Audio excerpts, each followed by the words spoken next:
नमस्कार. मी ऋषिकेश साळुंखे. उत्तर काल परवा 2-3 दिवस झालं कृषी उत्पन्न बाजार समिती विषयी मी बातम्या प्रसार माध्यमात तुमच्या माध्यमातून ऐकत आहे. गेली 2-4 दिवस जे प्रसार माध्यमातून ऐकते त्याविषयी थोडं बोलावं असं माझं मत झालं, म्हणून मी माझी प्रतिक्रिया व्यक्त करते. व्यक्तिशः संतोष भाऊ पुजारी यांना टार्गेट केलं जात आहे.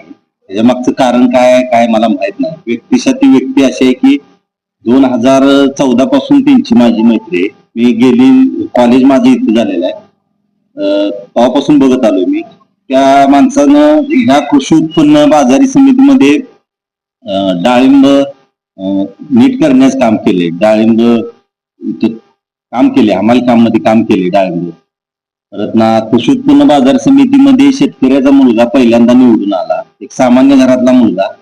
आज त्या व्यक्तीनं कृषी उत्पन्न बाजार समितीमध्ये निवडून आल्यापासून, सभापती झाल्यापासून केलेली कामं तुम्ही बघा, त्याच्यावरती परत टीका करा. आम्हाला कुणाविषयी बोलायचं नाही, कुणाला विरोध करायचा नाही किंवा कुणाच्या विरोधात प्रतिक्रिया पण द्यायची नाही. जे काम केलं त्या कामाविषयी मी बोलतोय. आज आटपाडीचा शेळ्या मेंढ्यांचा बाजार ते खाली वड्यात भरत होता, चिखलात तिथं गाणीत भरत होता. तो आदरणीय संतोष भाऊ पुजाऱ्यांनी इकडं त्या पटांगणात आणला. आजपर्यंत गेली आम्ही कॉलेजला असल्यापासून कृषी उत्पन्न बाजार समितीच्या आम्ही कधी बातम्या कुठं ऐकल्या नव्हत्या, कधी काय नव्हतं, कधी कुठं नंबर आलाय, कुठं राज्यस्तरीय गेले असं कुठंच नव्हतं. संतोष भाऊ पुजारी आल्यापासून कृषी उत्पन्न बाजार समितीला वेगवेगळे पुरस्कार मिळायला लागले. आंबा महोत्सव घेतला. कधी दुष्काळी भागात आंबा महोत्सव झाला होता का? डाळिंबासाठी आज व्यापारी बाहेर गावून यायला लागले. सगळ्यात मोठी बाजारपेठ आहे आता पश्चिम महाराष्ट्रातली.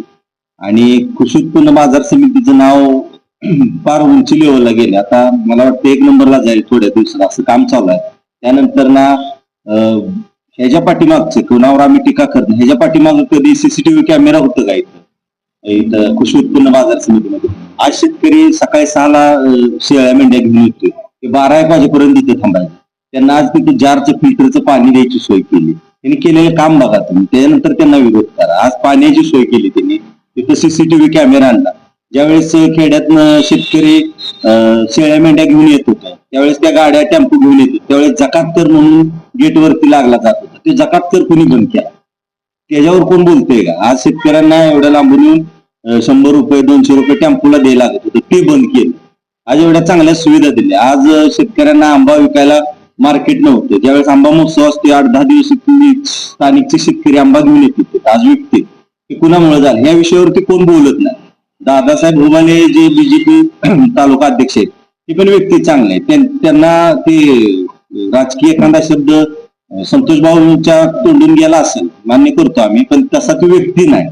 ते आजपर्यंत त्यांनी कधीच बाईट दिली नाही. ती त्यांची पहिलीच बाईट होती, त्यांना त्यातला अनुभव नव्हता. त्यामुळे बोलून गेले असतील. राजकारणात जय पराजय होते. उबाले साहेबांनी बिन खचून जाऊन परत प्रयत्न करावा, त्यांना भविष्यात यश मिळेल असं काही नाही.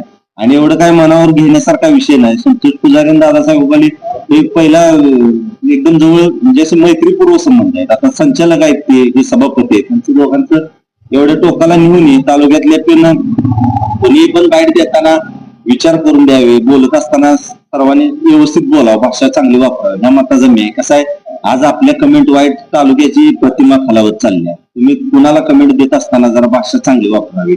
कोण तर माणूस पडला आणि कोण आला तर त्याचा हार जीत होतच असते. राजकारण कुस्ती लागल्यावर कोणतर पडणारच आहे, कोणतरी येणारच आहे निवडून, असा विषय आहे. त्यामुळं उबाले साहेबांनी पण एवढं मनावरती घेऊ नये. जे काय घोटाळ्याचा विषय आहे, काय चालू आहे त्याविषयी ऑडिट आहे, ते स्वतः संचालक आहे, तिथं ते असतातच. त्यांना ते समजून जाईल. ऑडिट झाल्यानंतर दूध का दूध पाणी का पाणी होऊन जाईल. त्यामुळं लय कुणी यावरती फोकस करू नये.